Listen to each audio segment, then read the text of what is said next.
What's up, everybody? Welcome back. Today, I want to work on food tracking website again. And today's goal is to try to improve entry of, I guess, recipes is one word for this. Collections, we're calling it. What is this thing? I'll explain. When I eat food, I need to know how much I ate, or else I have, naturally I would eat 4 days of food a day. I like eating. And my tummy is really not a very reliable source of information for if I'm hungry or not. It's really a better source of information for if I'm bored or not, right? And so what I want is just general, did I eat okay today? And can I eat more today? Hand wavy. Or, do I need to dial it back a little? Whatever, right? So the idea here is that we have ingredients, right? Let's say I made breakfast. I had some eggs and some cream cheese and on some bread, right? This is maybe a thing that I'm going to eat a lot. So I might want to take these three ingredients and put them into a collection of egg on bread, right? And in here, we have kind of stats about the eggs and the cream cheese and the bread, right? So we can kind of say oh, okay, how many calories was this? How much protein did I get? How much sodium did I eat? And then later, we'll put all this stuff into a calendar and we can see over time, am I eating enough of this stuff? I'm eating enough of that stuff and all that jazz, right? Today I want to work on the construction of this egg on bread is shit. Right? So the unit of eggs right now is we have a serving size can be in grams or milliliters. And so we have 50 grams, which means that here in egg on bread, 2 egg here is it. You would think this is right, but this is wrong. This says I am eating 2 grams of eggs, which is no, I'm not. I'm not fucking eating 2 grams of eggs. I'm eating 2 eggs, which is 100 grams. So in reality, what we should be doing here is we should be in the egg section, we should be kind of adding in 50 grams is equivalent to 1 egg. That is a thing that we should have in here, and we should be able to enter in here 2 eggs. Now, cream cheese is not something like that, right? You don't have 1 cream cheese. You have cream cheese will always be in grams. And so having a unit selector here seems pretty reasonable. Right, saying piece so maybe we'll add the concept of being able to have multiple units for an item. So eggs would have grams and pieces, and then probably cream cheese might have grams and milliliters. Maybe, right? Maybe sometimes for some fucking weird reason I'm measuring in cups. I think I very rarely use volume as a metric. I think volume is a bad metric. So I think likely grams and pieces are going to be common, but maybe for something like milk, right? In reality, we're probably going to be using milliliters for milk. Only you know for cheese is much. Yeah. How much cheese? So today's goal is try to figure out how to enter portion sizes in many units, right? Which means that our database is going to have to store the portion sizes in many units. We probably are going to we'll probably support volume, mass, and pieces. Probably is a good starting point. Then in collections, when we're entering this thing, we should be able to pick a unit here. Probably we need to make sure that we're only allowing units that we care about. And then we should probably make sure that, in this, we probably want to show statistics about this thing, right? So the whole point of this is that if an egg is 70 calories and 6 grams of protein, I want to know that in egg on bread, how much protein and calories is this? Right? That's a thing that we might care about. So probably showing the totals here will also work as a way of validating that we did the right thing, right? And then also probably we want to add non-even multiples of things, right? Sometimes you eat half of something, and so being able to punch in 1.5 here is something that we should support, which we don't right now. Everything is integer math, and we should fix that. So it's fine. That's the plan. Let's get moving and grooving. So the first thing is we want units for portion sizes. Or sorry, units for things. So the thing about these collections also is that you can enter multiple things at once, right? So how to say this? You can have collections in your collections, right? So I have egg on bread as a thing that I will make, but maybe in breakfast egg on bread is one of 2 or 3 things, right? Maybe for breakfast I had a smoothie and 2 eggs on 2 breads, right? And so we need to think a little bit about, probably for collections, the only unit is like pieces, right? How many egg on bread did I have? I didn't have like, I don't want to measure like 300 grams of egg on bread, probably. I probably more want like, I had 2 egg on bread. I think that's fair. So maybe for collections, our only unit is pieces. And for ingredients, we allow units of grams, milliliters, and pieces. Maybe that's the play. I like that. So let's start maybe database side. I feel like feels more natural right now. So our ingredient here has serving size, and I guess maybe we just have serving size grams, serving size milliliters, and serving size pieces. Right? That allows us to tie all 3 together. And then maybe we say 0 means we don't know yet. Right? So like for cream cheese, we would put 0 pieces, and for bread, we would put 0 milliliters. You could argue that you should write null here in the database, but I think for like data entry purposes, like in the web page here, it makes more sense for me to be able to type 0 for like, I don't, like, doesn't exist, right? What stack are you using for this website? Node.js or framework? Raw JavaScript and HTML, and then raw Zig. We're kind of just, we don't like libraries around here, okay? Libraries are for people who want to get stuff done, okay? And we don't really give a shit about that. Okay. Yeah, let's do that. I think I'm okay with this. And then is grams and milliliters the right unit? Right? Like, I don't think I will ever be eating a thing that's measured in milligrams. And I really don't think I'm ever going to be eating anything that's measured in kilograms. Both of those are insane, right? Milliliters, you could maybe argue liters, but milliliters is like the smallest unit probably that we would ever think about. There's no way I'm ever going to be thinking about microliters. There's no fucking way. So, yeah, let me get 4 kilograms this dish, yeah. Let me just get 4 kilograms of spaghetti, bro. It's like, no. Okay, so I think that this is reasonable. Grams, milliliters, and pieces. And this is actually kind of nice too, because if I remember correctly, bread has like the ingredients as I think that they measure stuff as 2 pieces often. Sorry, I know LG asked something a while ago and I forgot. Were you thinking about USD import? I think I'll just enter stuff by hand. Right? So for some reason they say per 2 slices here instead of per 1 slices. Why do you need to store in dB kilos if you have grams, for example? Well, I think that it's more like I want to pick a unit that makes sense. And so the unit with the smallest integer value, I think is fine, right? I'm never going to be talking about like 1.5 grams either. Because if I was going to sometimes have half grams, then I might want to do like, decigrams or something instead. Or, yeah, I might, right? Just to make sure that like the smallest unit that I can enter or that I would ever want to enter can be entered. So this is kind of nice because now if I want to like put in bread here, I can say, hey, 51 grams is 2 slices, or 2 pieces in our case. And then all of the math for like all of these things later on, if I say I had 1 piece of bread, then like we'll automatically half everything. And I think that makes sense. I think that's fine.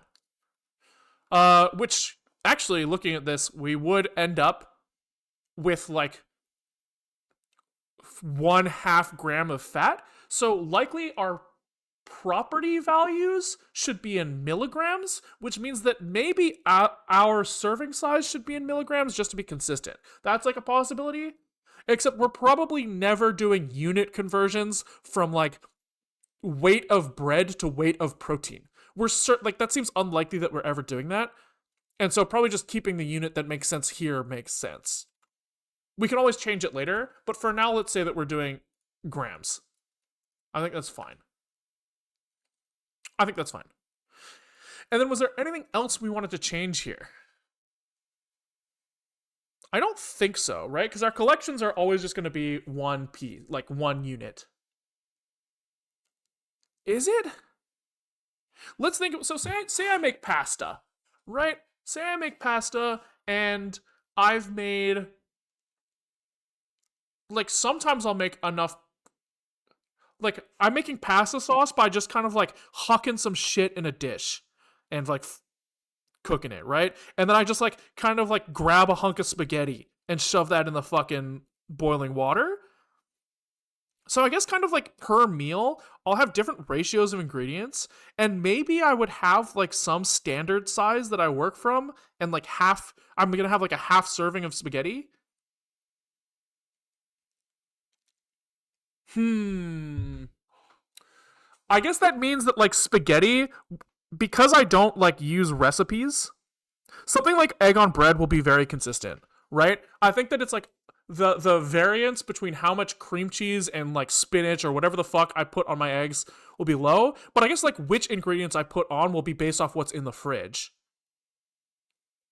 We'll have to think about that. We'll have to think about that. But I think that within one, let's say that the pattern will be that we have like a base egg on bread, right? We copy egg. We say we copy egg on bread to like breakfast July or June 2nd, right? We say we had egg on bread and this is our starting point. And then we'll be like, we didn't have cream cheese today, so I delete this from that instance of egg on bread, and maybe for like that instance I can like modify the amounts as well. I had small amounts of cream cheese. Biggest trap is uncounted calories, but it's scope is exercise. Yeah, for sure, for sure. Um, yeah, let's say that collections are like a base you are. Oh my god. This is more complicated than I thought. So we copy these into like today I ate. And then also let's say that I like make some pasta and eat half of it now, half of it later. Then being able to say, this is what I made, I measured all this stuff out and put it in. Then I ate half of it. I think that's reasonable. It's which is funny. That actually means that it's likely that we're gonna want like making food and eating food might be two separate things, which is kind of funny.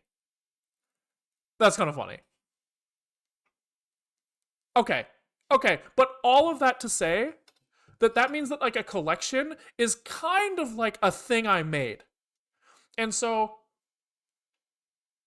a thing I made, we were only ever going to want to eat some portion of the thing I made.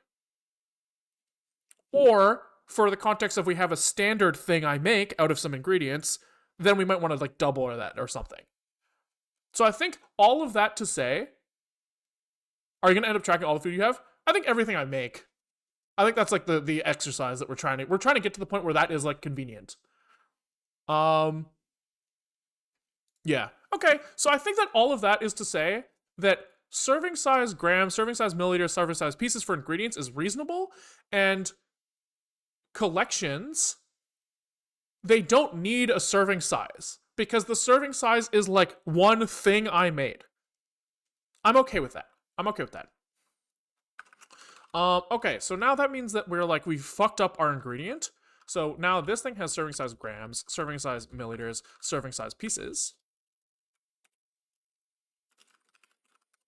And these come from the get ingredient. Okay, serving size grams, serving size ml, serving size pieces, which means that we need to extract these things now. So grams is column 2, milliliters is column 3, and pieces is column 4.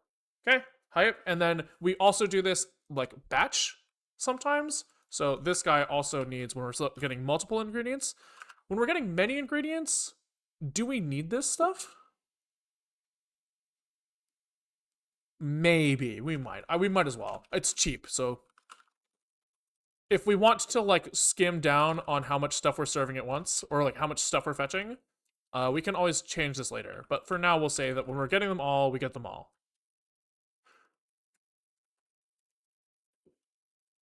Okay, 3, 4, 5. And then on like the JavaScript side, we're probably gonna have to modify this, but I think I think everything else mostly works here. I guess we are going to modify ingredients sometimes, and we might change the serving size here.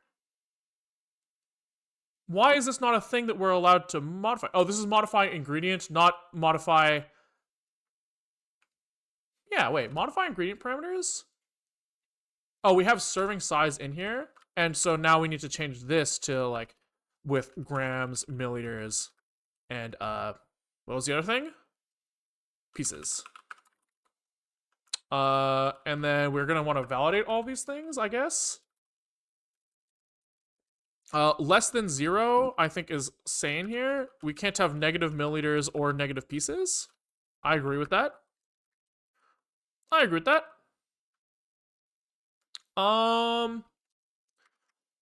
So now when we modify an ingredient, if we have serving size grams, we put serving size grams as our fourth thing. And I guess we just kind of do the same thing here, where we say if we have milliliters, we put in milliliters as 5. And if we have, was there anything pieces? We put in pieces as 6. And then later, when we bind parameters, we have to bind in grams, milliliters, and pieces, which we had at 4, 5, and 6. Okay. What about when we like add an ingredient?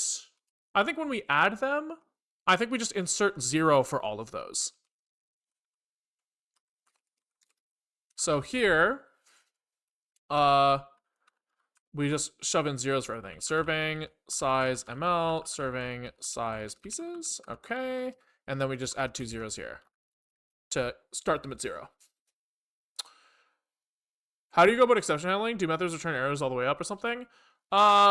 Yeah, I guess we have like, I mean, here exceptions are not like the right word, but errors get propagated up until someone decides that they don't want them. So probably database errors make it all the way up to the like top of the TCP connection, and then they go, oopies, 500 internal server error, I guess to the HTTP level, and then we construct an HTTP response out of that. And then just log, because like, I don't really, for now, I don't really give a fuck about showing things nicely to the like user, because the user is me and I can just look at my own logs.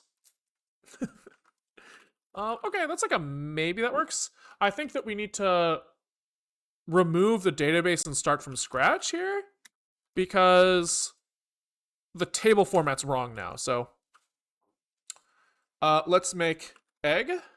So egg add works. We need to fix the UI here so that this shows all 3 with their initial values. But let's check if, at the very least, we should be seeing that in our response we have grams, milliliter, and pieces all 0. Okay, so let's fix that. Oopsies. Let's keep the server running and start editing the page. What does add property does?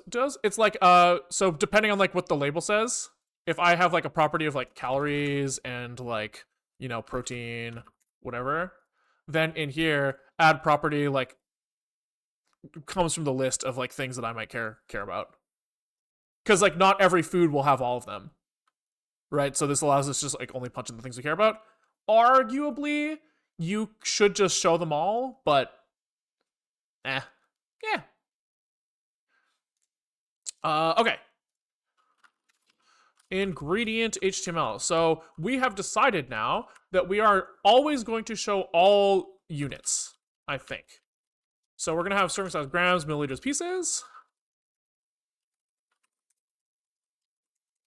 Serving size in I guess maybe we'll do it like this.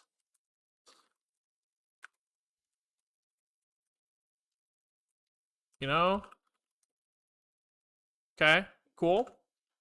And then in this, we need to like populate these guys. So serving size is now like this.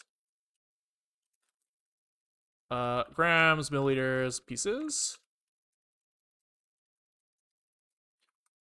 And somewhere we were using like serving size, surely somewhere. And so update page with ingredients, we set the grams values to the value in grams, ml to ml, and pieces to pieces. Okay. These get zeros now, which is hype. That's a good news for us. And then I guess when we send these things, we need to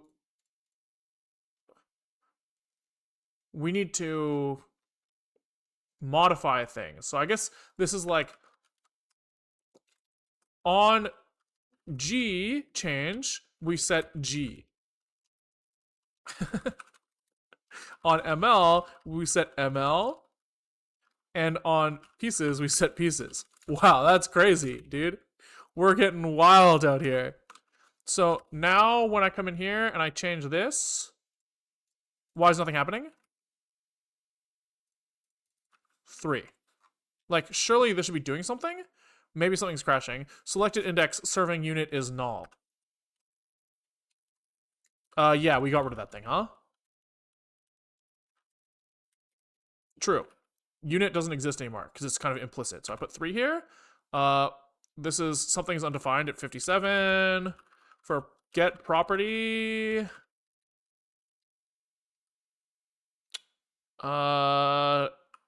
Because properties is undefined.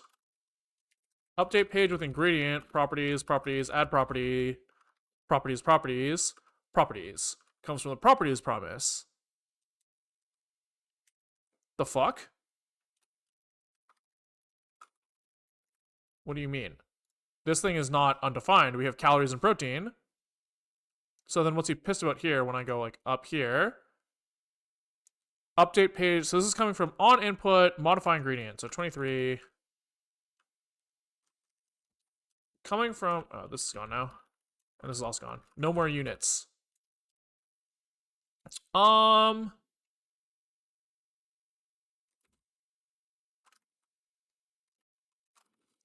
Update page with ingredient. Oh yeah, it is just null here, huh? Wow, we're crazy, dude.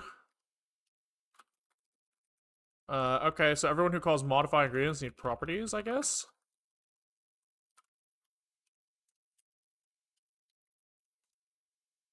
Okay.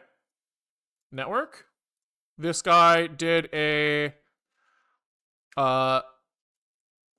he did a put on ingredient 1 with serving size 5 grams. Response now serving size is 5 grams. That's really good. Can we change like these guys together? So now we get serving size pieces 2 and serving size milliliters 4. Nice. This is working. I guess we should do something to like reject like indicate that this is bad. Indicate invalid value is invalid. Ingredients page. E.g. serving. I'm serving size. -4. Alright. But for now, it's fine. It's good enough. Do it client side, maybe. I'll have to think about it. It might be fine to do it server side if like I don't really like if I'm only ever using this from like within my house, then maybe it's good enough. But yeah, I guess like idealistically it's better to do it on the client. Okay. So I would say we have this is probably more like add support for many serving size units. That's kind of like done. And then I guess now we should be able to select the appropriate one in the collect entry. True. So I guess let's finish entering egg here. I guess we'll try to get accurate data at the end because it's likely that we're going to nuke the database a couple more times. So I guess thinking about this is not worth doing. So let's just, put in numbers so it's like somewhat sane. Whatever. Just like on the right order of magnitude. Yeah, so this guy says I've got 100 calories and 5 egg or 5 protein. Cool. Okay, collections. Let's call this egg on bread. That's our thing. That should be fixed. Enter on collection item entry should clear and add box. Min 0 on the element is not a bad idea. Yeah, true. True. I agree. That's an easy fix. We might as well do that now, huh? Ingredient HTML. So on all these inputs, we just put like min equals 0.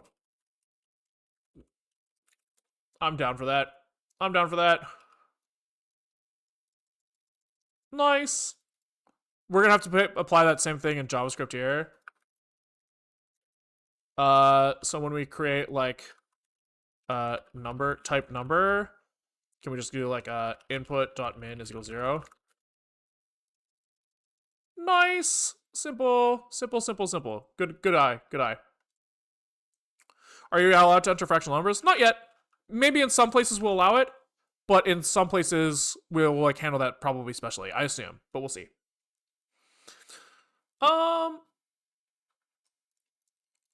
Maybe at some point it might be nice to introduce an HTML style thing where the content of the page gets swapped out without requiring page changes. Yeah, I think that I do that in some places, right? Where like the put request returns like one element and then we like modify that one element. Yeah, but I would do that in JavaScript raw, I think. Okay.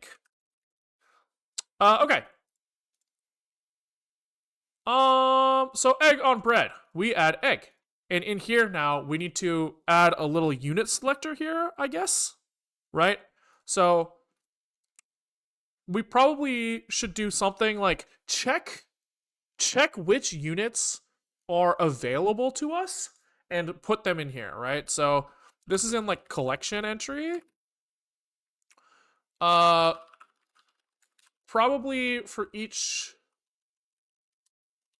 we have collection components that we just kind of raw dog in. We probably just like append these things manually. We probably like construct the HTML nodes ourselves. So we append a mapping here. What's going on here? So we say, where is this called from? Append mapping. So I assume that this is done on like init of the page. On page init, we go over each of our ingredients and append the mapping, yeah. So this append mapping needs to have he has a link, he has an input, and then we have to have like a unit selector here.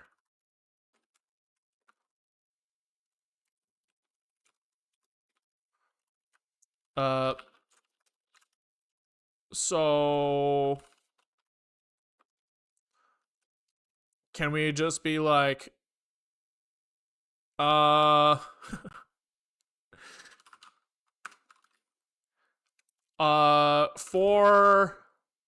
must like look at like the valid options here. So we're probably looking at like, can we like print out elms at elm, or just elm, I guess. We'll just do that. So here we've got egg, which we have as like everything that we could want here. This mass unit might go away, but for now we're just looking at each of these serving sizes. So we say like if elm serving size grams,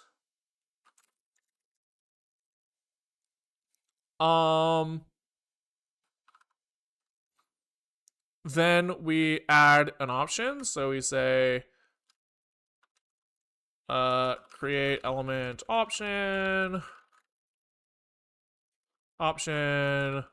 value is G, and we like append that to the unit selector, right? And we can probably do this as like for like unit mappings or something, right? This is gonna be like serving size G goes to G,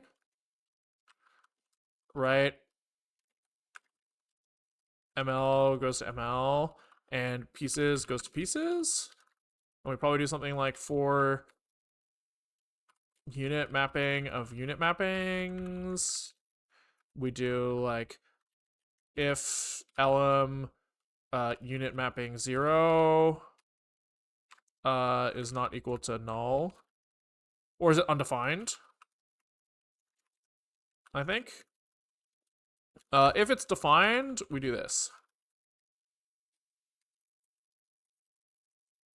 I think that seems reasonable. And then we just append this thing. What's that do? That's not good. Maybe value is wrong. Inner text. Is this WebDev stuff in Zeg, or are you actually using JSDR? That's JavaScript. Some of it. I'm a dumbass. Unit mapping singular. There we go. So now I can select whichever ones are valid. If we go back to egg on bread and we set milliliters to invalid, then we should go back here and... Oh, that's not good. I guess is not equal to 0. Is not equal to undefined, and I guess we kind of want to do this. If unit serving size, I guess.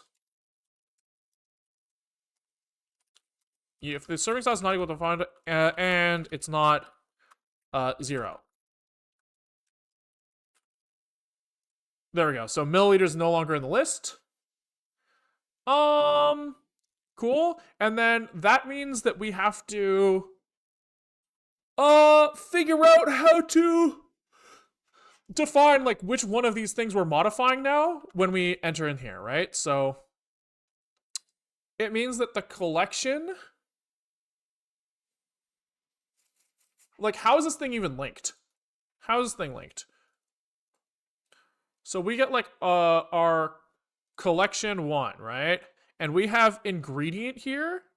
We have collection ID, ingredient ID, and then quantity.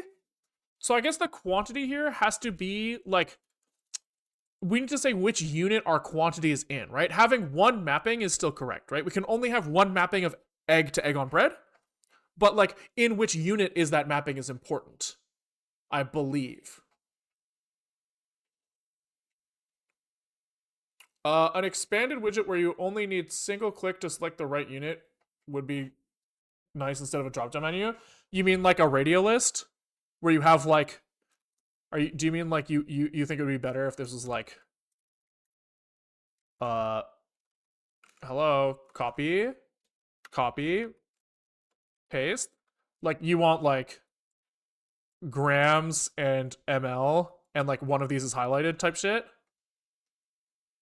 Which I guess you could do. I'm okay with the drop down. I would want this needs to look better, right? All of this I think needs to go in one line. But I think I'm okay with like this being a drop down like that. I think this is fine. Radio, but that looks like a button group. What the fuck is the difference? Oh, sure. Sure. I'm same shit, but I see what you're saying. So you like a little like you want like this instead. And then one of these guys is like shaded. Yeah, I see what you mean. Yeah, maybe that is nicer. Could be. I can get behind that.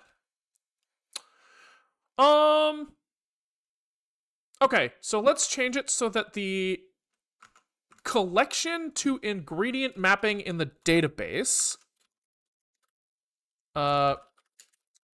has unit.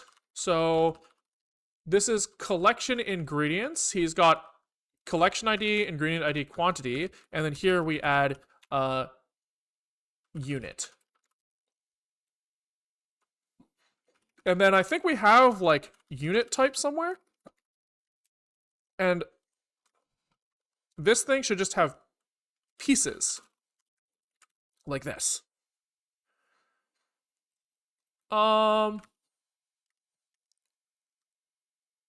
Okay. That seems reasonable. And then that means that, like, let me think for a second. Surely everybody who uses collection ingredients here is going to be broken now, right? So, like, the JavaScript or the JSON abstraction of this thing slash internal representation should have unit here as a unit type. Yep. And let's think about this now. So that means here, add ingredient params unit here is surely like cint is fine here. Surely. And then here we get unit. Okay. I mean, arguably also these should be like unsigned. Like, why are we allowing parsing of these as non-valid integers? But that's fine. I guess this should be actually API unit type. Okay. Cool. And then this, how do we do this like unit stuff? We have get unit type. When we bind unit types, do we just do them like, does our unit type have like a 2 int? No, we just do it probably like int for me num. Probably just do this. Okay. So then who else uses this thing? So that's, also, do we call it unit or unit type? I don't remember. It would be sick. I feel like, okay, this might be like a fucking stupid take. I might not understand like the complexities of anything. But I kind of feel like SQL is a bad interface. It seems crazy to me. This thing needs to turn into modify collection ingredient params.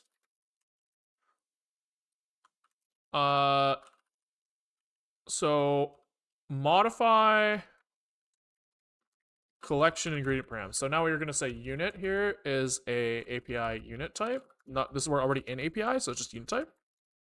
Like, I feel like functions and types are so nice. Strings, not so nice. You know? I don't think we need to like validate anything about the unit type. I think that's fine. And then when we go back into here, build your own key value DB. Yeah. I do want to build a DB at some point. I feel like there's a lot of complexities in there that I like really don't understand, and I think it'd be fun to do. Okay, so again, I think that we want to do like one of these like statement string builders where like we kind of want to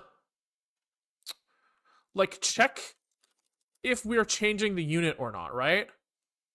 Or we could just say you always have to set your unit. That makes our lives easier. Let's do that.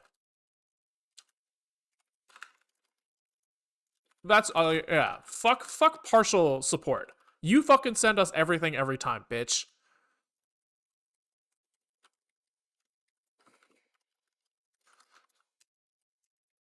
Enum from int.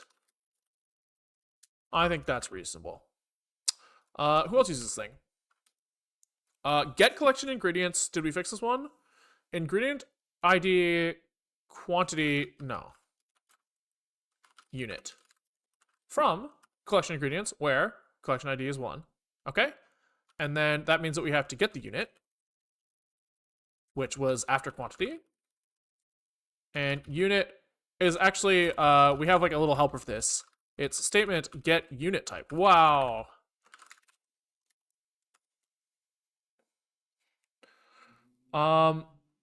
If you drop all the SQL syntax, execution planning, automatic indices, a DB is very easy and nice to reason about.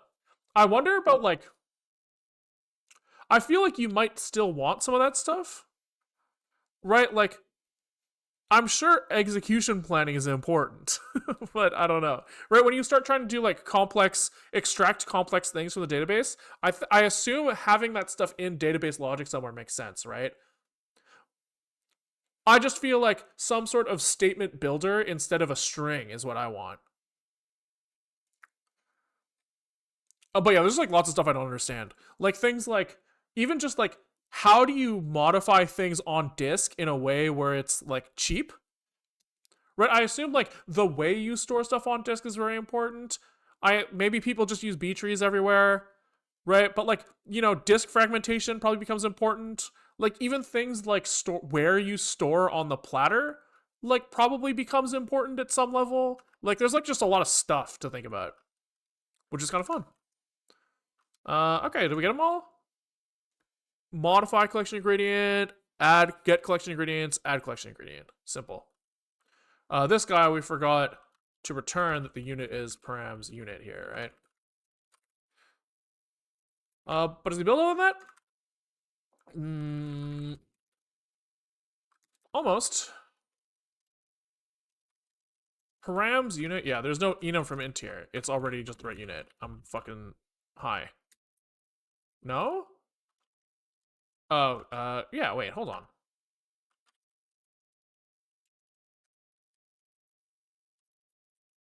Am I high? Why didn't this work? Maybe I did it the wrong way. Maybe I said enum from int, not int from enum, yeah. Store everything on graphics card. Perfect. Okay, so that compiles. Which means we probably need to remove the database again because it's the wrong format. And so let's add egg. What was that guy pissed about? I was just pissed about asking for favicon. Fine. So if I go egg here and I try to add this thing, he's gonna get mad because there's a missing field here, which is the unit. Right. So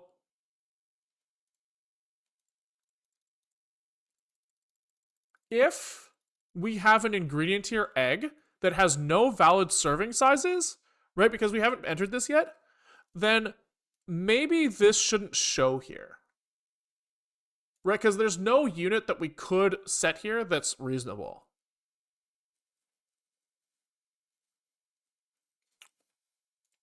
I think that's reasonable. So probably in collection, we should only add elements that have one, like, a valid unit. So I think probably this unit mappings feels like a thing that should be available to many functions. Feels like it. And then maybe even as like a kind of nicer thing. How does that work? You do like an array of objects where you could say like key, right?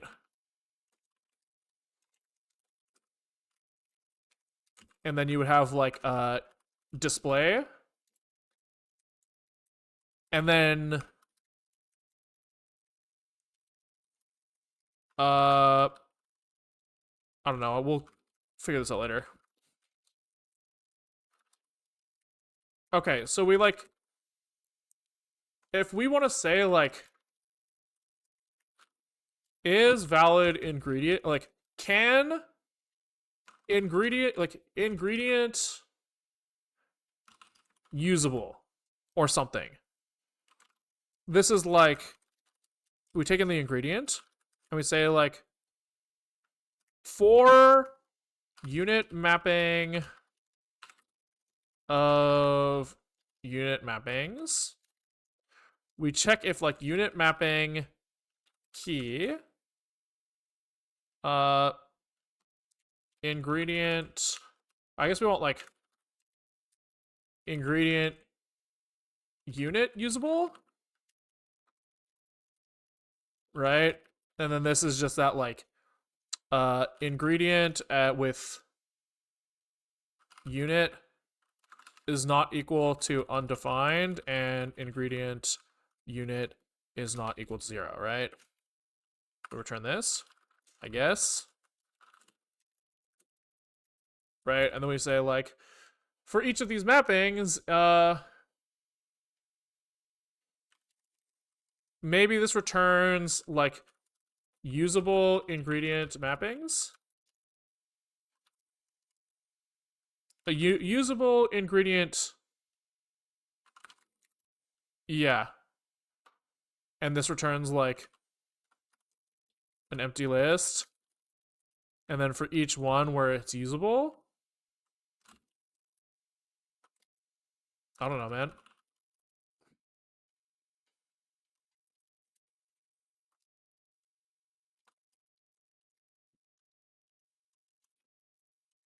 Ret push. Like, does this just show like the display unit? Maybe? I don't know. We'll kind of see as we go. Usable ingredient, like units. Maybe it's something like this? Maybe. So then when we are appending this mapping, we just go like usable units is usable ingredient units for the ingredient. Yeah. And then we go for unit of usable units. We can just raw add this shit now. And then when we are constructing the list of ingredients that we might add, we check if the unit is usable, right? So we only add it if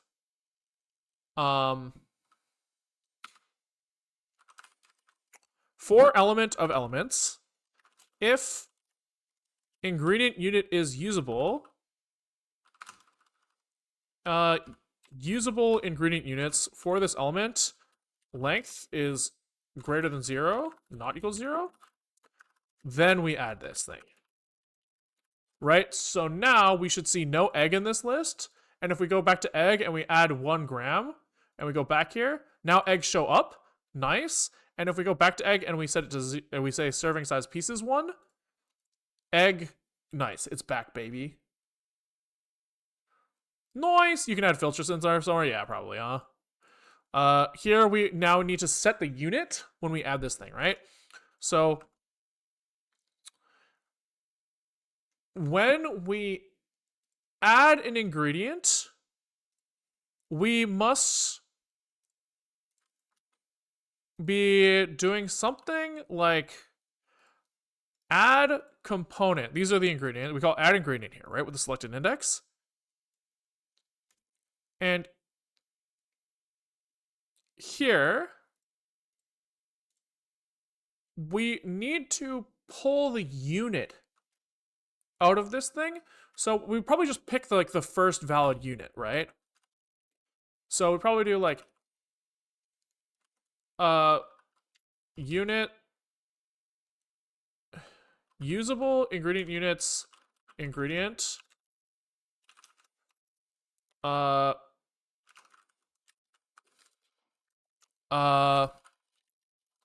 usable units is this.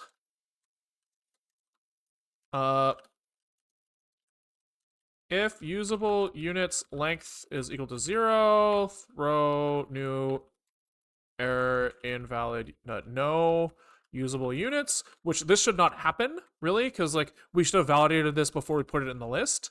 And then our unit is usable unit 0, right? Now, this is a problem because this is going to be like grams, right? And what we really want is mass, volume, or pieces. So we need another key in here that's like API, right? So we have mass, volume, and pieces here. And so I guess usable unit ingredients, can we just put the unit mapping instead? And then when we use this guy, we call unit.display here instead.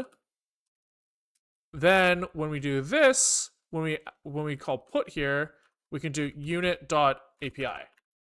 I think that kind of works. Seems kind of reasonable to me. So we have egg in here. Egg now got added, and we threw pieces in there. That's, oh, because pieces was the only valid one. And then in here, our list only contains pieces, which is good. I guess we handled that earlier and I forgot. So now we go back here, we say grams is valid, and now that gets added to the list. Now, it's unfortunate that if I change this and press back, it didn't update, right? That kind of sucks. But I guess it's because we're not actually populating this list based off of anything. I don't think. We must be, right? The fact that he has grams and pieces here, there's something there that's not right. That's like a sequence of what is it? It's like sequence of, it was add egg with only pieces, add like go to egg, add egg to collection, modify modify egg, click egg link, add grams, click back, grams not in list. I'm pretty sure that was like the sequence. Pretty sure. Following sequence is not great. Okay? But I'm not going to fix that right now. Okay, so now we have to make it that when I modify this guy, he needs to send his request with the unit here, right? So I think what we want to do is we want to do some function that's like display unit to API. Unit display to API, I think. Right? And we just iterate over unit mapping of unit mappings. And we check in here if unit mapping dot display is equal to display, return unit mapping API, and then here we return null. Right, so when we call modify here, I guess this is going into append mapping. So we have this modify URL, update ingredient quantity here, and I guess here we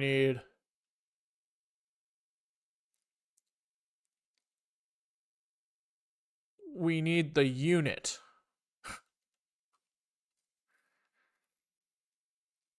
Okay.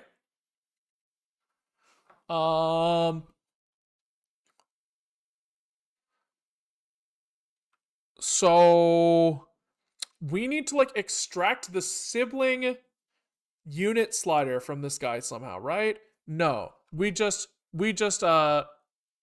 define him here. Right? So now we can just go like unit selector selected. I need to like look at what this thing has. I think it's like selected value or something.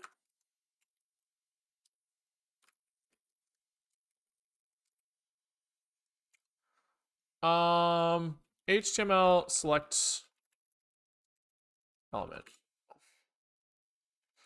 What do we have on here? Selected index? Selected option. I just want like value probably. Right? It's probably this. Probably. Then in here, we're going unit is unit display to API given display unit like this, right?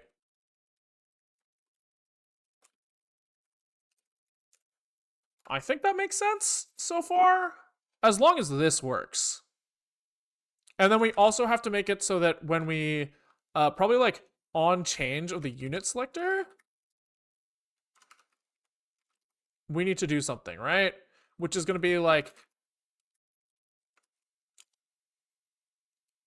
I assume it's like, take the input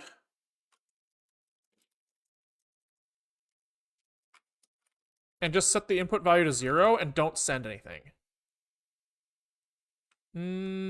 Or we might have like entered 2 and then we might have entered like 2 grams, and we want to change that to 2 pieces. So I guess we keep the input value. So I guess it's just this, but the other way. Right, so this is EV target value here, and then this guy gets input value here. I think that makes sense. I think. Right, so I go here into my collections. This is a bad name. This should be editable. Collection name should be editable. But so now we have like, 10 grams, right? So that successfully asked for 10 mass, and then I change it to pieces, and this turns into 10 pieces. That seems pretty good. That seems pretty good. So I refresh here. This thing is now not set correctly, I don't think. The unit here needs to be derived from which one, right? So instead of just, we need to set the selected index here to whichever one is used here. Okay, hold on. Refresh this guy. So we get ingredients here.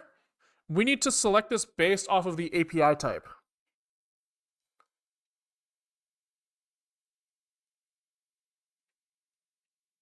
So I guess like if unit display or API is equal to something, what do we have in here? Probably like mapping.unit. Select it like, we probably want to do like unit selector selected index is equal to I, which we don't have right now. And then here we probably want to go like for, let I equal 0, I is less than usable unit's length, I plus plus, unit is usable units I, bing bang boom. And then I wonder if this is 1 index or 0 index. I guess we'll see. So now we have 10 pieces. We go to grams, refresh, it's grams, pieces, refresh, it's pieces. And then we go to egg and we add support for milliliters, and we look here and we do a refresh. He's still on pieces, but milliliters is valid. We go to milliliters. I think that's all correct. That feels about right. Feels about right. So I think that this is done. And I guess as a little test for this stuff working right, we can kind of show if egg, we say that we have, protein, fat, or whatever. We go to egg and we add these guys. So per 1 50 gram egg,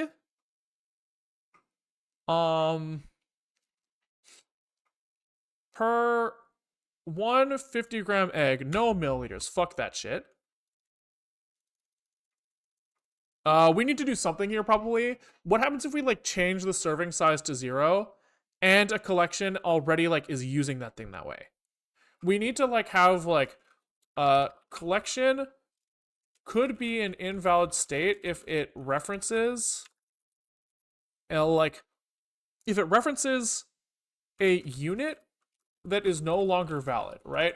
So the sequence here is like add milliliters to egg, set milliliters, set unit to milliliters in egg collection, or in like egg on bread collection, and then delete the milliliters unit from egg. Now the ratio is like completely fucking broken, right? And so like probably the expected behavior is like iterate collections. I think we want to like iterate all our collections. Unit convert. So like if you had like 50 milliliters per 10 grams or something, like switch to grams in the collection to valid unit. e.g., 30 milliliters, 50 grams. Serving size, change unit to grams, and quantity to Q times 50 over 30. I think that makes sense. That's probably what we want to do. What is the schema for collection properties? Seems like you can create random sets of properties on the fly. Yeah, so this is just like, we can show it. It's something like we have a table that maps properties to collections or something. So we have, like, properties here, right? So we just have like a list of names that we might have. Unit here, I'm not sure if we're going to end up using this, but it's in there for now, right? So we could say like protein is measured in mass, calories is measured in unitless, joules maybe. I think calories might be in joules, which is kind of funny. But like we have like properties that we can add in, and then for each ingredient, we have a link of like an ingredient to a property with a value, right? So what we do is we go in here and we say like, okay, ingredient milk references the property protein with a few grams, and he references calories with a few grams, but maybe he doesn't reference sodium because milk has no salt in it or something like that, right? That was kind of the intent. It might be that instead we have like every ingredient should reference every property or something, but fuck it, whatever. So that's why it looks like this. Because like I wasn't really sure. I don't want to like encounter a thing that I didn't think of and then not be able to enter it. So this just kind of makes it easier.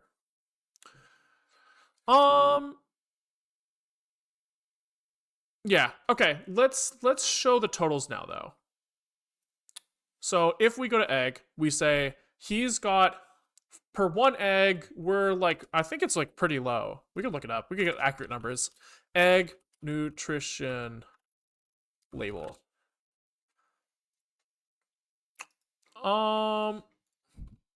So we got 2 eggs is 105 grams.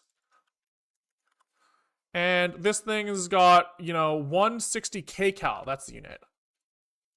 And, like 11 fat and 13 protein. If we'd had the units here, which we don't. But, whatever. So now we should be able to go to collections, egg, and show the totals here. So do we have to do any database work for this to happen? I suspect no. So what do we want to do here? We want to look up the quantities of each thing here. Is it easier to do this server side? It's probably easier, right? We could do this client side, but I don't know if there's really any reason to.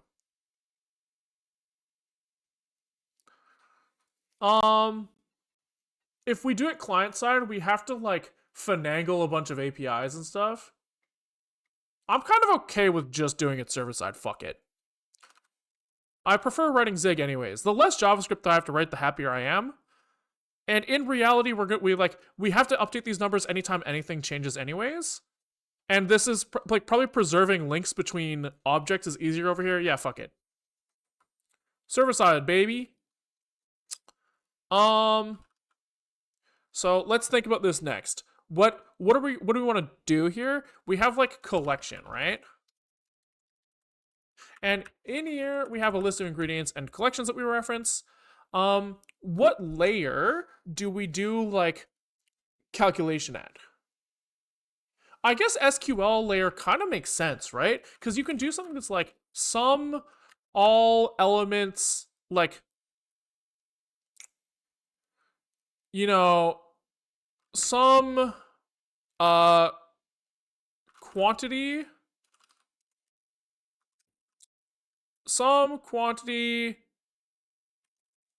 select some quantity from like ingredient properties. Is that right?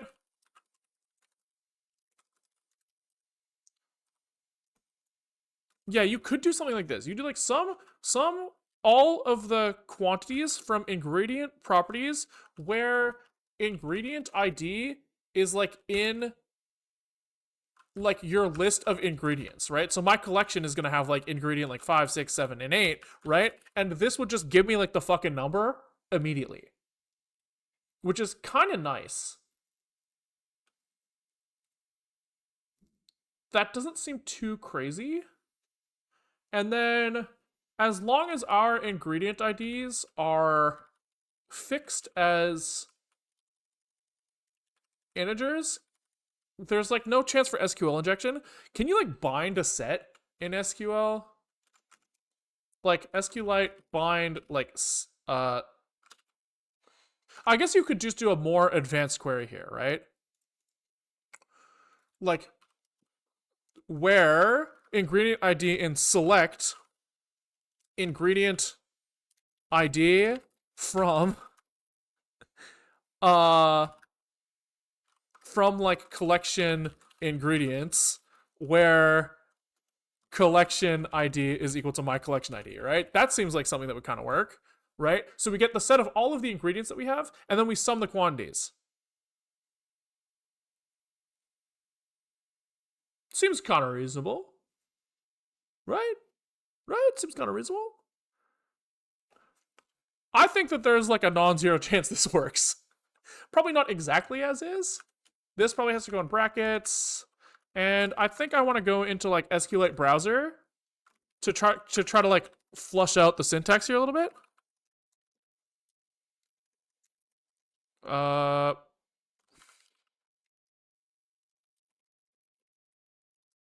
And then we can start seeing if it kind of works out.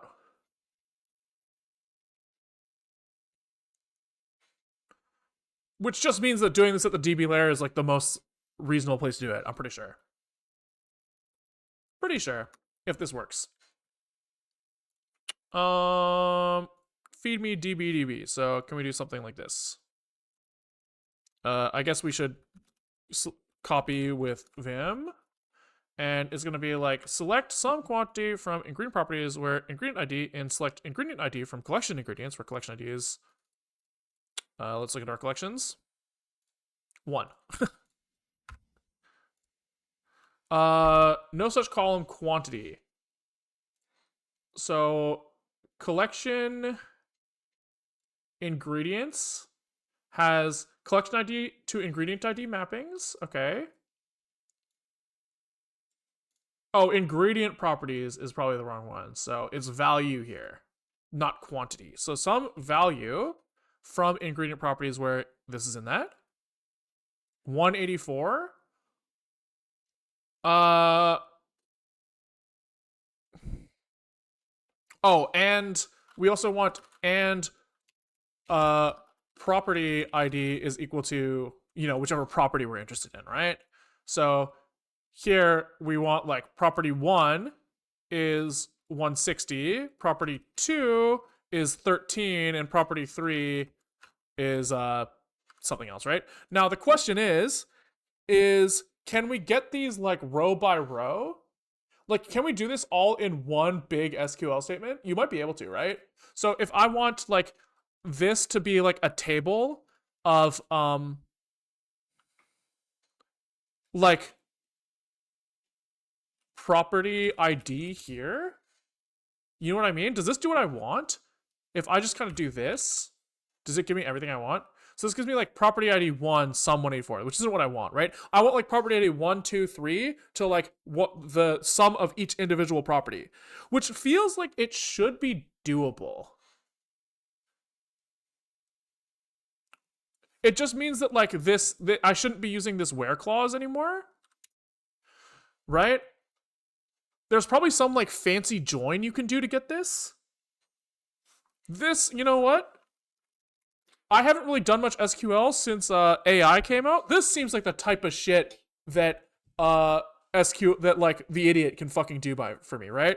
So I have a SQLite table that looks like this. ID, ingredient ID, property ID, value. If I want the a I have and another table that's like collection ID, ingredient ID. We'll kind of ignore this. We'll let them kind of do the rest. If I want a mapping of, if I want collection ID, property ID value, which sums all the values, value, where value is the sum of all ingredients in this collection that have that property. Can I do that in one statement?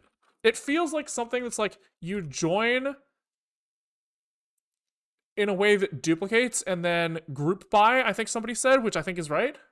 So let's see if he comes up with something like, yeah, a join and group by. Nice. This is like, oh, hell yeah, dude. Yeah, this does look right. Yeah, so you say, I want to select the collection property ID, joining my collection. I think that's right. Yeah, that feels right. So what's like the default join here in SQLite? I don't want to go to like, I feel so embarrassed when I go to sqlitetutorial.com. It's just like so fucking embarrassing. Are these like, they're links to their own fucking sites. God damn it. Inner is,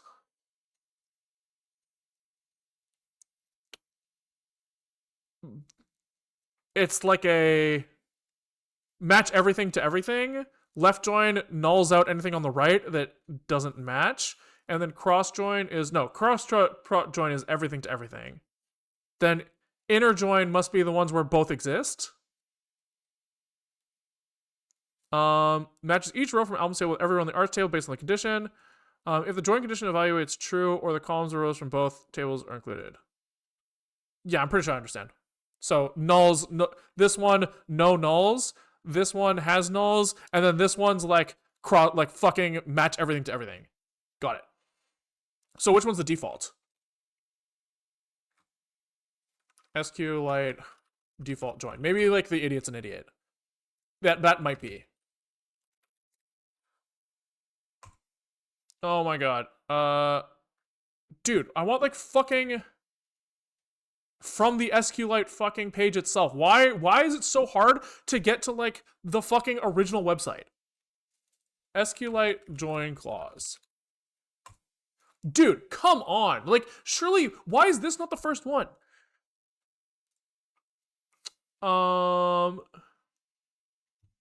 Maybe this is why.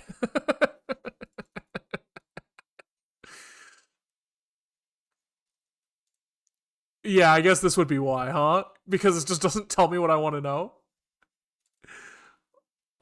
Documentation. Join.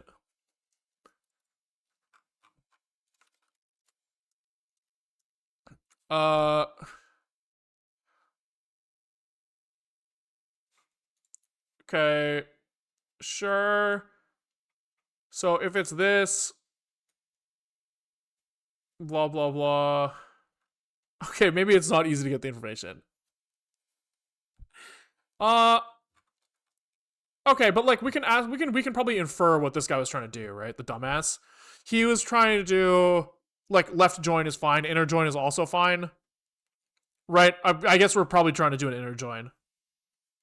Probably, right? So we're trying to do like,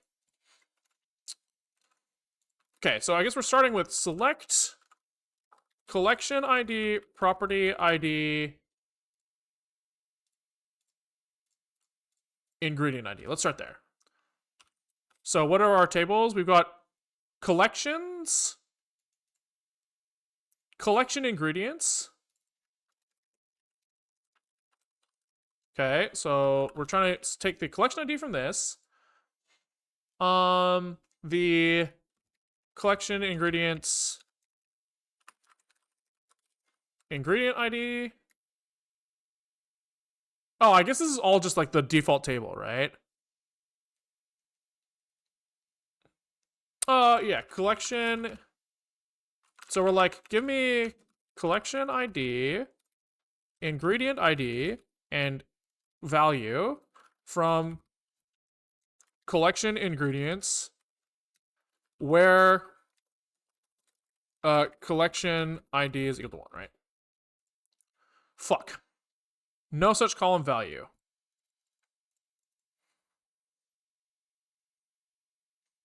Right. I'm a dumbass. So collection ingredients has. We do have to multiply by quantity somewhere in here too, right?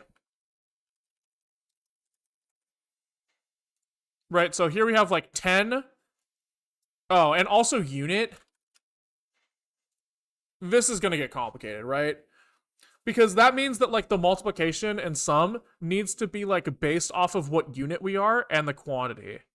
Right? So if we're like, I have 1 egg or like 2 egg, I need to know that the serving size of egg is 1, and to multiply all of the values by 2, that's probably not SQLite doable, right? Surely that's too much.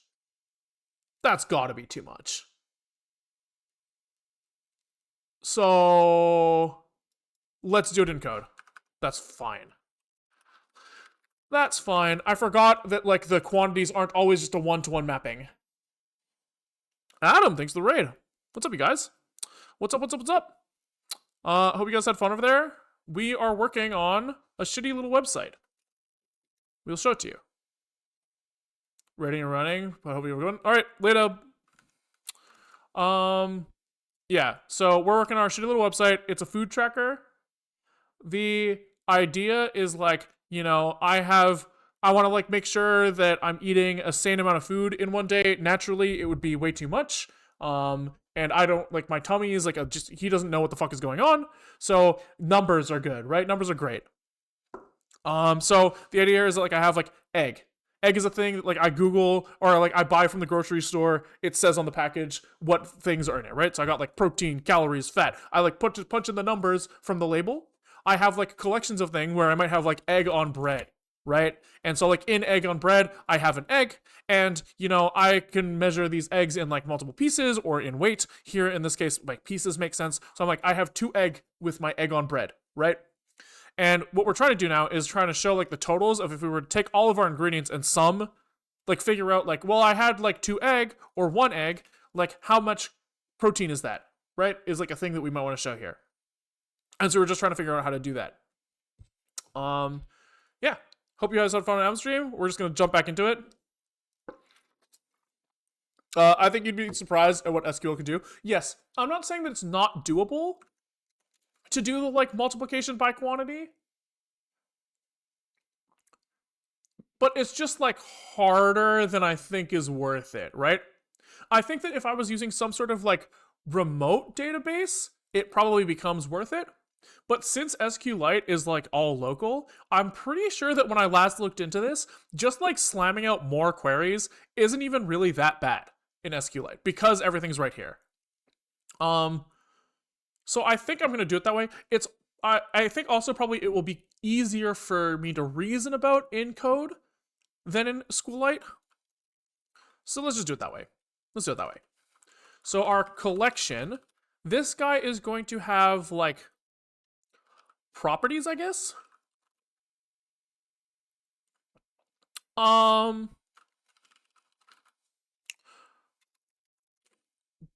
Where what is like the mapping here? It's probably some sort of list of collection property. And I guess this kind of follows the rules here. And we need to define collection property then. And so I guess that this is just some sort of mapping of like property ID to value almost, right? It's like we're like this collection has n amount of protein, yeah, or n amount of calories. Sure.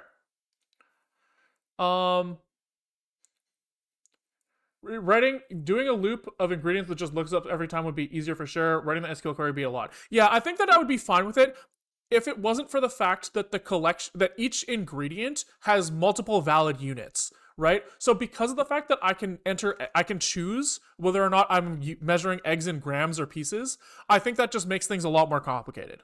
I think if it was only pieces, I would do it, but it's just not how it works. So I guess in the vast majority of cases, we're not going to do this. This is only going to be something that we care about from the collection page. Probably. I guess maybe there's a chance that in the future, if we want to say like how many calories did I have this week, being able to skim that information without going and hitting the API for every collection independently might be nice. But for now, so for now we'll do it as only on the like get collection API, but we might change this that it goes on the get collections API plural as well.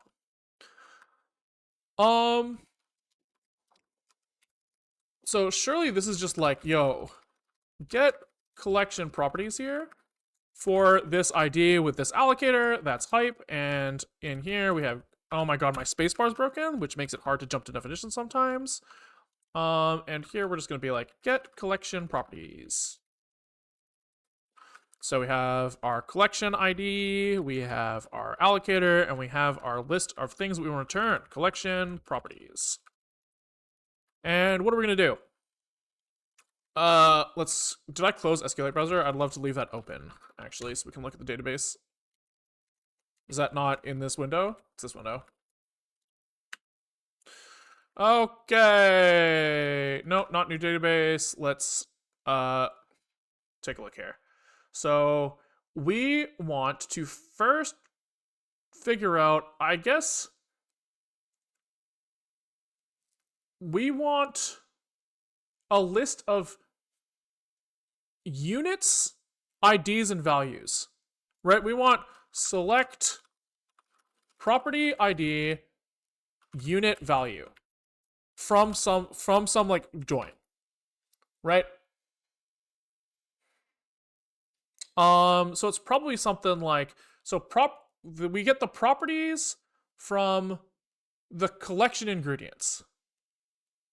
So we have collection ingredients, probably like the left join on ingredient properties. On like collection ingredients dot ID is equal to ingredient properties dot ingredient ID. This is actually ingredient ID here. I think that makes sense. Right, okay, so this is good, and then we say like where collection ID equals 1. Right? Okay, so here we go, that's nice. This gives me that I have like, I'm actually not sure. I want quantity as well. So I guess this is actually like serving unit and serving value.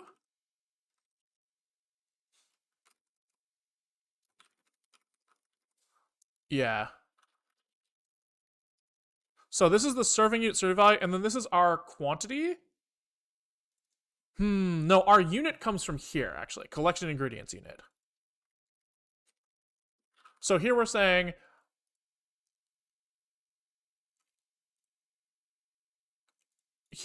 that the collection ingredient unit needs to be mapped from plus its quantity. God damn it, dude. This is so hard. So we have like 10 grams of egg. Right, so this is like ingredient, this is saying 10 grams of egg at the beginning there. God damn it, can we stop fucking jumping around? So yeah, 10 grams of egg, where egg has some amount of property ID per amount, right? So that means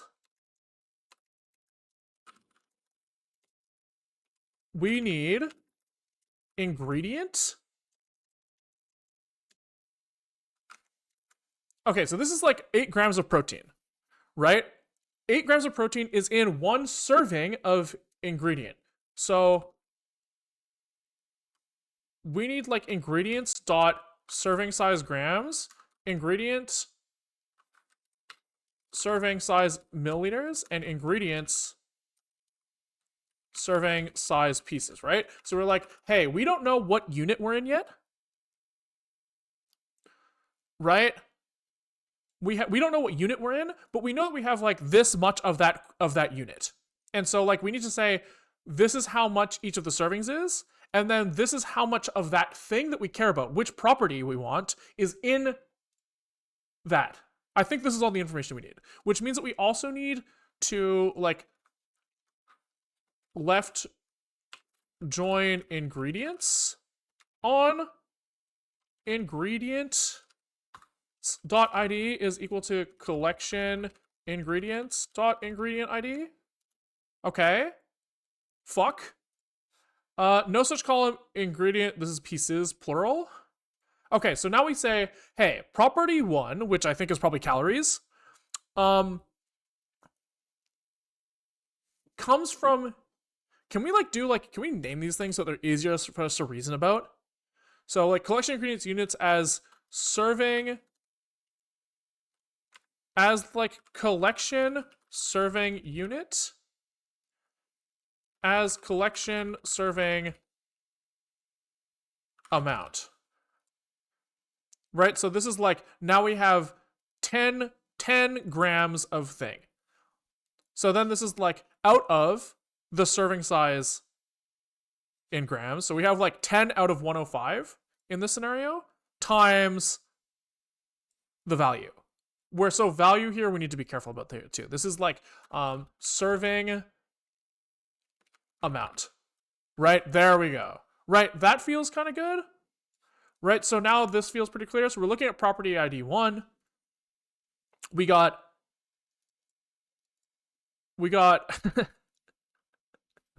fuck my brain. So we know we have 10 of something, 10 depending on the unit. So then we pick our divisor by which unit we're in. So then we do like 10 times serving amount over one of these 3 numbers depending on the unit, and that gets mapped to the property ID. That feels kind of right. That feels kind of right.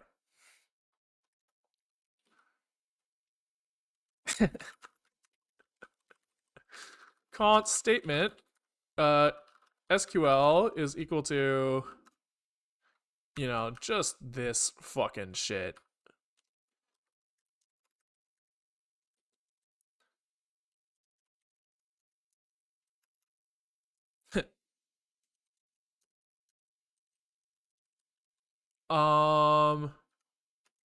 This has to be we use big words for this stuff. And then probably it's kind of nice to indent this probably. And then put the from down here. Bring this back here. Then like maybe we put the joins like this. Right? And then maybe even here we do this.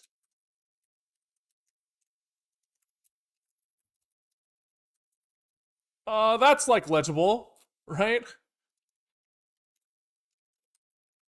Feels kind of legible. I have a question. I had an interview last month and he asked me, how will you connect database using SQL? And I was dumb. Like, thought you connect it using SQL. I thought it was for updating data. So will you say, question, any advice, answer to it, can we do it? Dude, I don't want to make too much fun of you because it's like probably English not first language, but that is like an unprocessable sentence. I think you're like the question even. I think that there's probably some mix of like the question not making sense, but also the English not making sense. I think what you're saying is he said, how would you connect to an SQL database? And you're like, what the fuck? Isn't SQL just like for like entering data? I assume that he's asking like, you know, yeah, I think it really depends on what he's asking. So it's hard to give you an answer.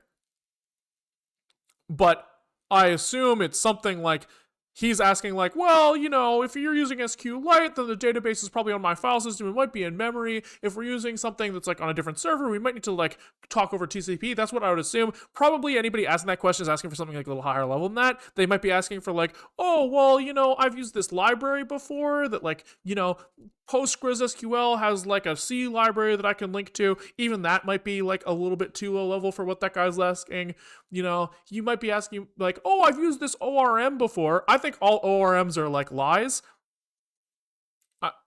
Connection strings, perhaps? What the fuck is a connection string? I would fail this interview. The fuck is this? The fuck is a... What does it mean? I guess this is what I get for only using SQLite, where it's just like open.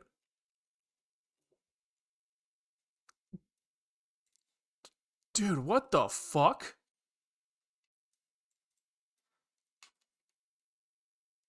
What does it mean?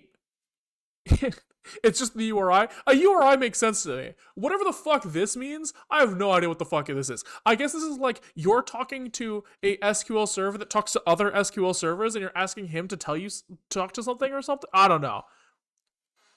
I would just give up. I would fail your interview. That's the answer. If that's the answer. Microsoft's not an excuse to use XML1 for it. Yeah, let's go. Okay. So I guess we need to make some statement that we're going to use from this disaster. We need to fix some of these, this guy. I think that the only thing we're binding in here is the collection ID. I think everything else is kind of just all raw dogged SQL. So then we have some return value that is sure going to be... I guess we don't know the length of the response yet. This is going to be... What is like the length of our return? It's like based off the number of properties, right? So typical ingredient properties, I think, is the thing. Max ingredient properties, right? So where did we use this before? This is when we're saying how many properties are in this ingredient. Surely like the limits on how many things we're gonna have is the same for collection as ingredients, because the collections is the union of all ingredients. So it can't be more than any individual or it can't be more than if an ingredient had every single property. Sure. Then we we step this statement. And at each iteration, we're going to do some sort of like, append to this thing, right? But what we append is like complex, right? So we're going to extract out like all of this stuff, right? So it's collection, like I guess it's the component unit. I guess we'll use the names we use here. Collection serving unit is the statement get unit type from column 0. Okay. Then quantity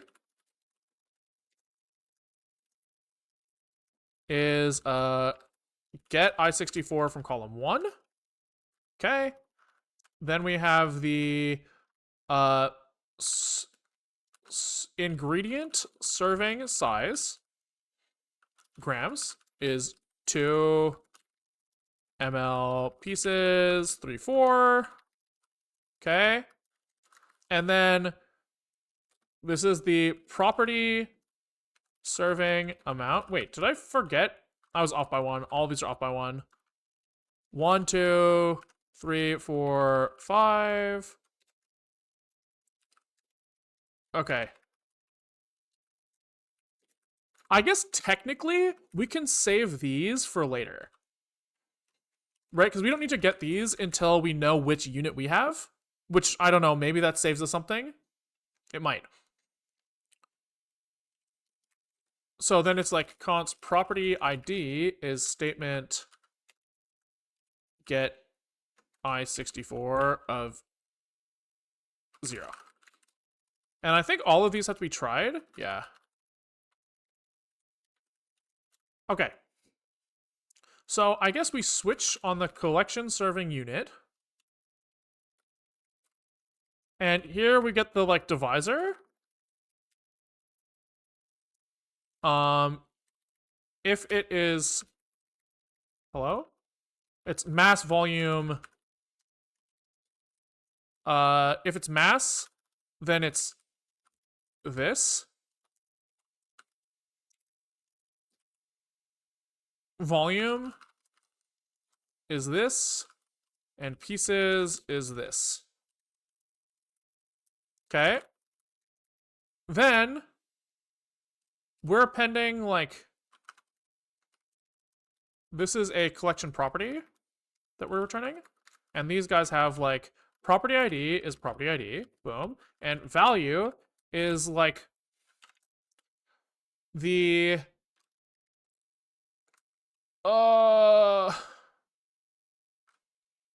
property serving amount times collection serving quantity over divisor. I'm pretty sure this is right.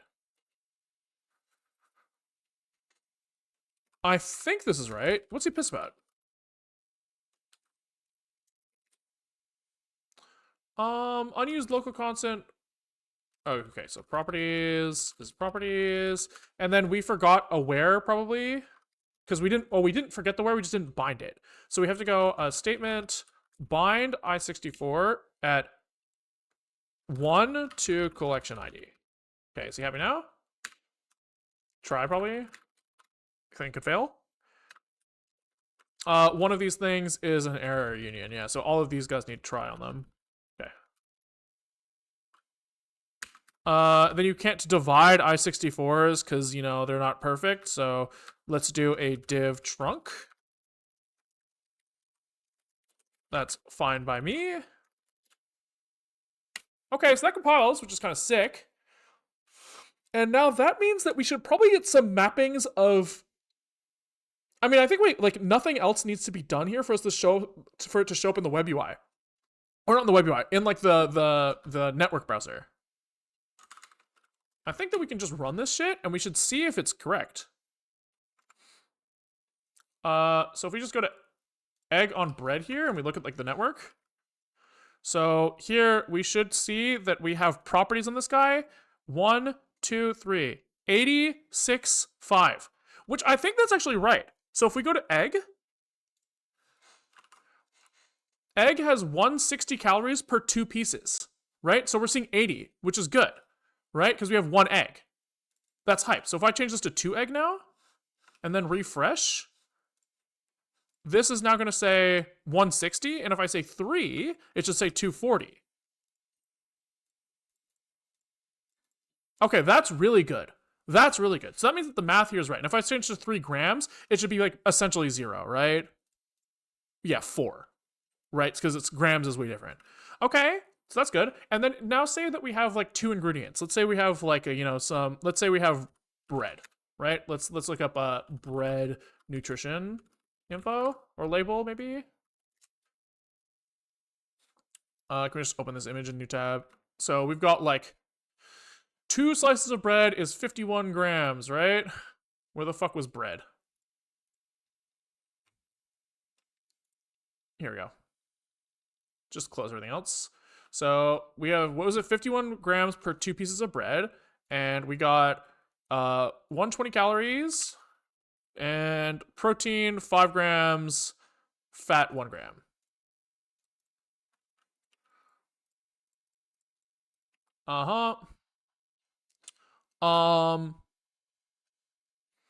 Okay, so now we go back to our collection, egg on bread.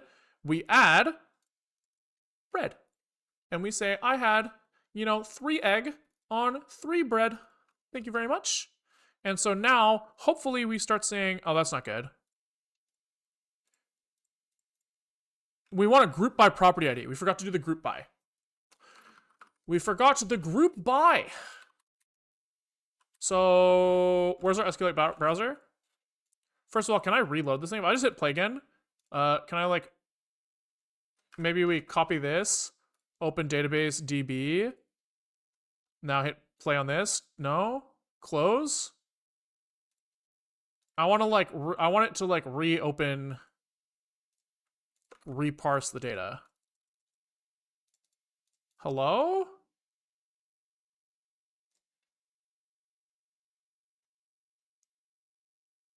Oh, I'm on the wrong collection ID 2. My bad. Okay, here we go. So we forgot that we want to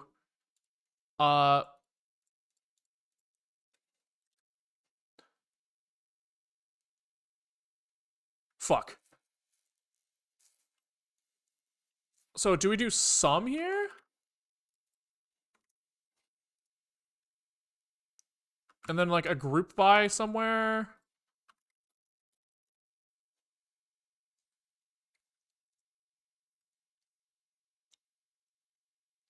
Yeah, just like group by property ID probably.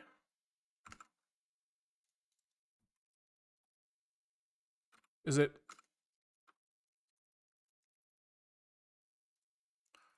What is it like? Group by, oh, is it the group by has to come after where or something? It's probably something like this. Oh, there we go. Nice. So now this is serving amount 280. That feels good. That feels good.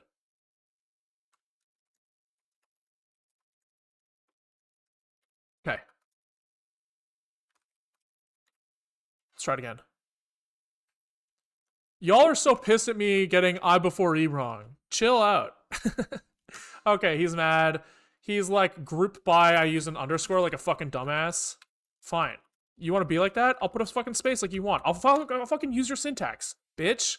If you fucking want so bad, we'll fucking do it.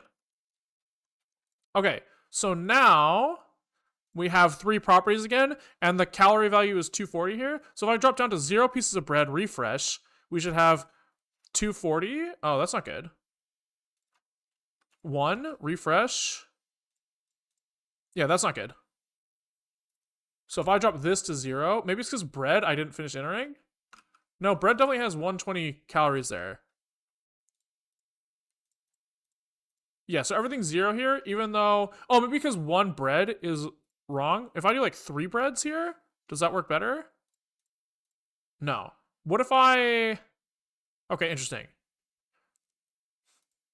Oh, because I forgot to change this to some value. My bad. My bad. Okay. So we come back here, and still no? Is this not what I typed into SQLite browser? Select this shit, sum this, where this, group by, yeah. What's the problem?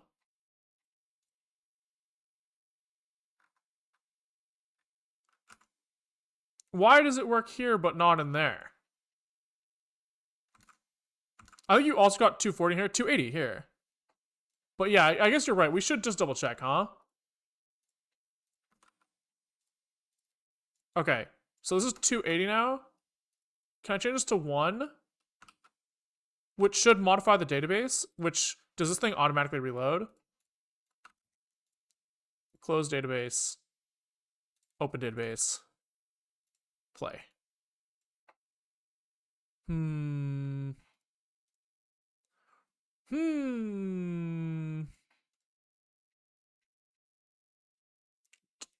280 here is also kind of sussy. Kind of sussy, huh? Group by, maybe this should be,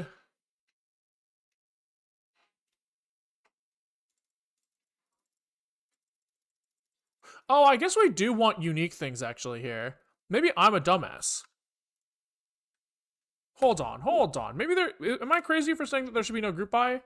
Because here, the link of this multiplication is important. Yeah, I'm just a dumbass. We need to do the math on each individual ingredient separately. So the group by is fucking stupid. What we should be doing is we need to sum them ourselves. Which means that can we just do hash map here from the ID to the ID to the index? So we'll say property index here. You can multiply and then summon the SQL, but the multiplication is too complex. Like, I think it's possible, but the multiplication here needs to be divided by like one of the columns depending on the unit type, which is just like, it's just too hard. I just don't want to. I think it's doable, but it's just like, whatever.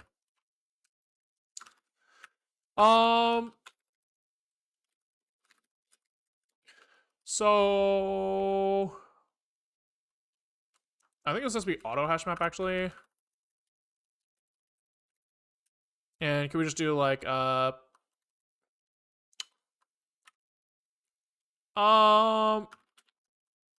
we do this. And then we say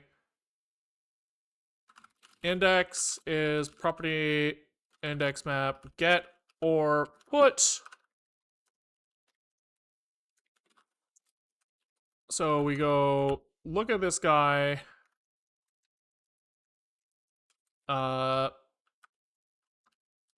With the property ID. Yes. If this thing did not, I don't know why this isn't working.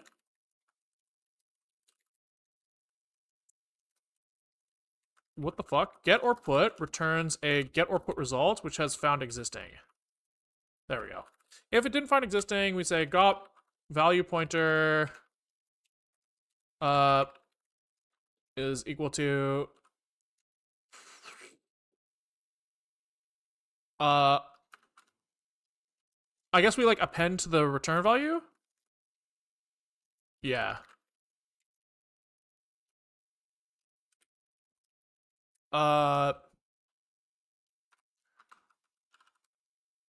Yeah, this is like ret.len -1. Yep. Okay, there we go. So then this is property ID equals property ID. And value equals value. And then otherwise, I guess if we're going to do both, we might as well not invert the condition. Otherwise, you go ret get pointer of got value pointer. Value plus equals value. Boom.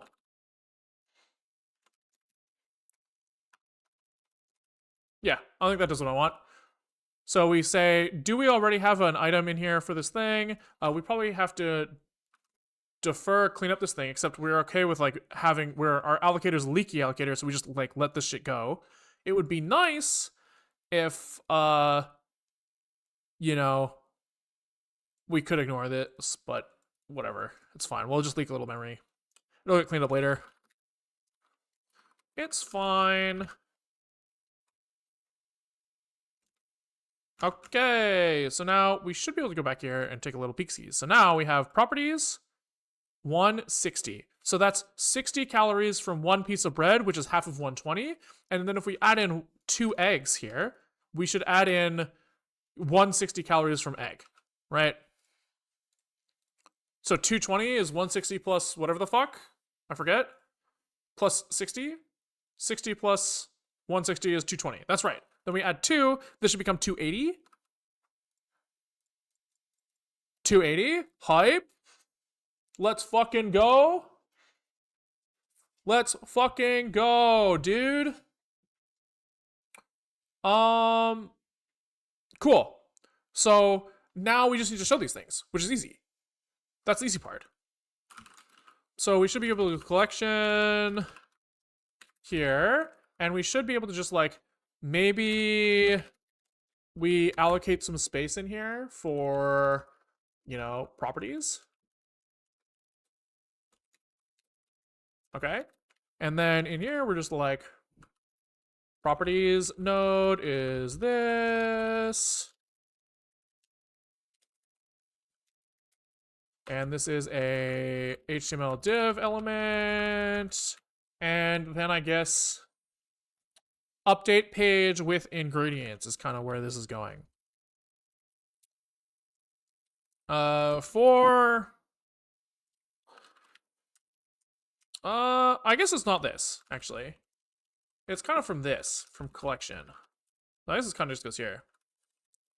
I guess we'll only do this on refresh for now. We should fix it later, but let's just get something. We shouldn't.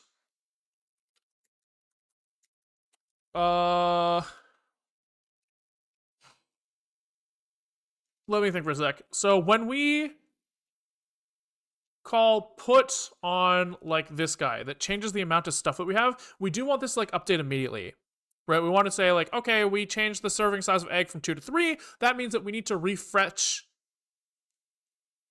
We need to refetch the collection. So can we say like update collection maybe? I think that's the play. And then we have some function, update collection. Function that does kind of what we do on init, probably.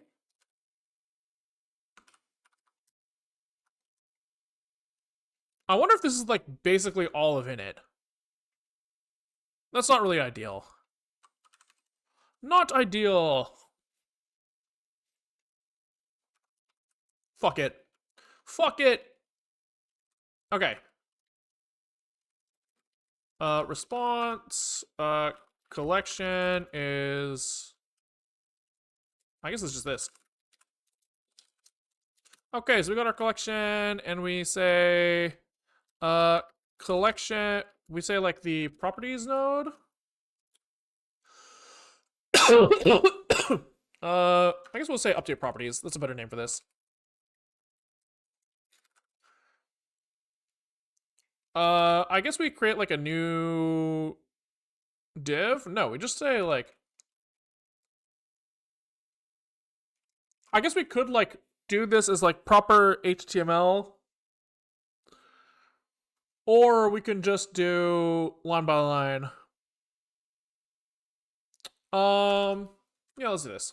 For the property of collection properties? Is that what we called it? I already forgot. Yeah. Grease. Thanks for the prime. Much appreciated. Much appreciated. So this is actually kind of like the property mapping, not the property itself. This is properties. We need to pass in the properties, which we might not have here. So we actually might need to do like also fetch properties off rip. So we get all the properties.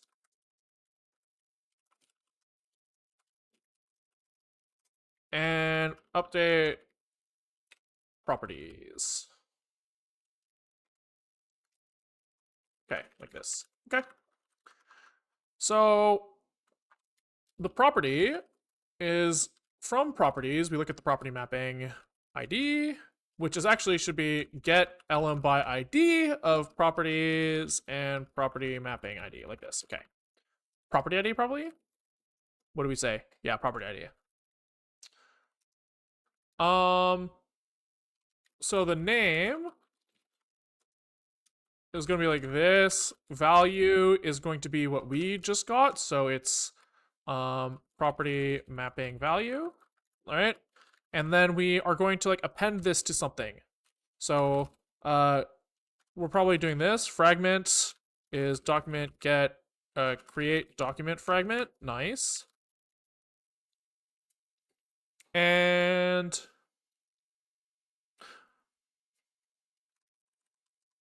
what are we making here? Probably just like fragment append, probably like a BR between them, I guess. And then we would do like, maybe it does make sense to just do this as a string, to be honest. It kind of feels like it makes sense. So we're gonna do like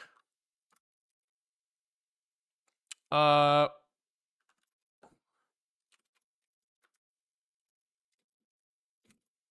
like this. Key is value. And then we just do like properties node, inner HTML, just completely swap it out with the new. That feels kind of okay, to be honest. Why isn't this doing anything? Invalid assignment to new HTML. The fuck? Is it because it's constant? Okay, there we go. I mean, that's good enough. I mean, that means that we're making like a new string every time. Ew. How gross. How gross. Okay, so now we just need to make it so that when I click this button, it calls this, right? So that means that like wherever the fuck I have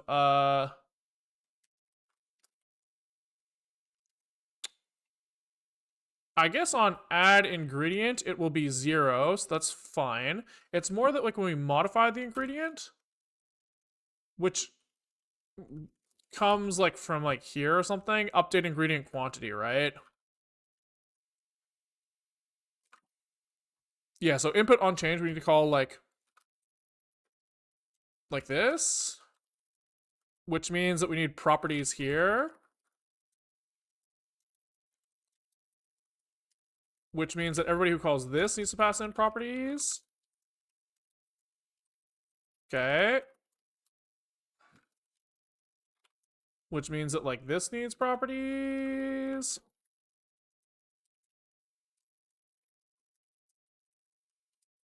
Okay.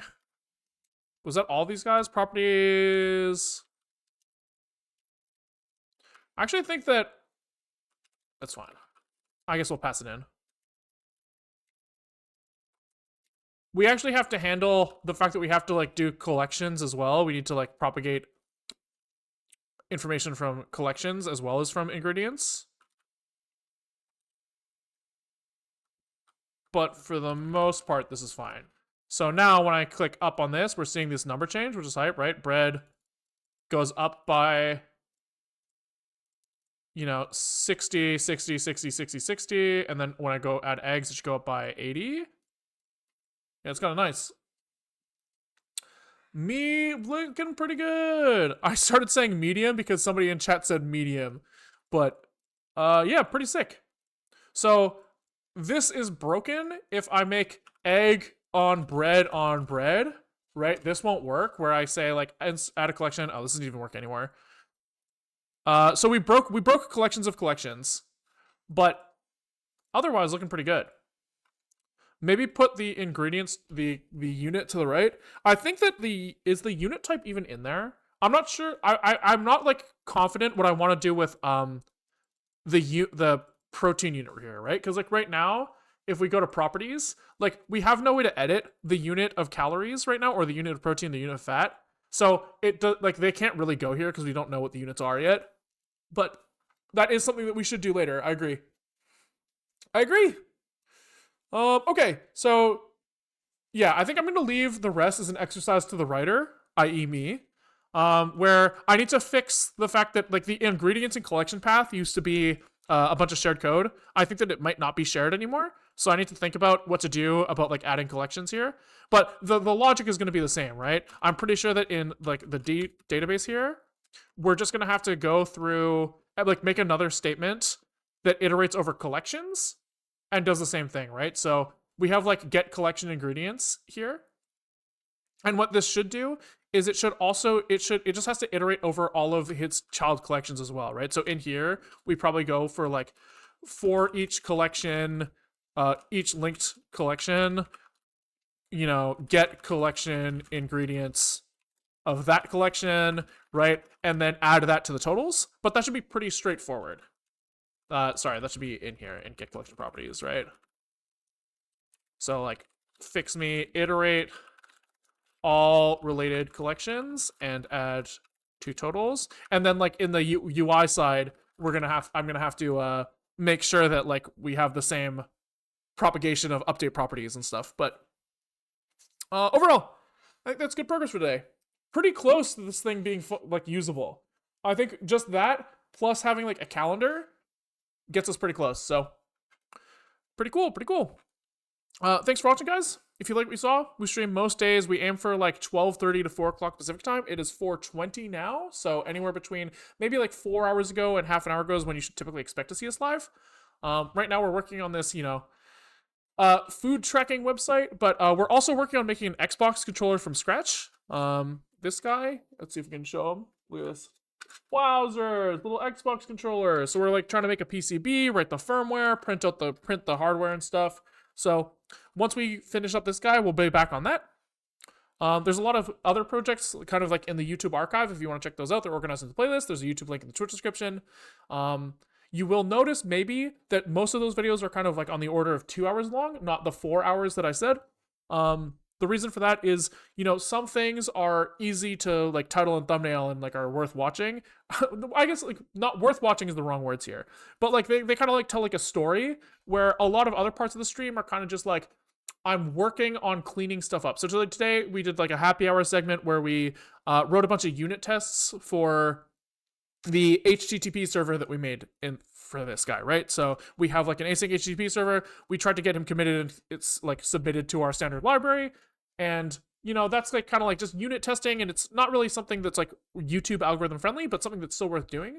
So if you want to see the archives of the other portions of the stream, those are archived on YouTube members or in Twitch VODs or in Patreon, and you just have to like pay in the appropriate place to do that, to see those. The reason for that is like this content will die someday, right? And that day is kind of marked by when I run out of money. And so every dollar I make, extends the lifetime of the stream by some amount. And so if you want to contribute and make sure that the stream stays around, that gives you like I can give you something back in return for that. So yeah, that's all. That's all the plugging we're going to do. Thank you for watching. And YouTube, peace out. And Twitch, let's find someone to raid.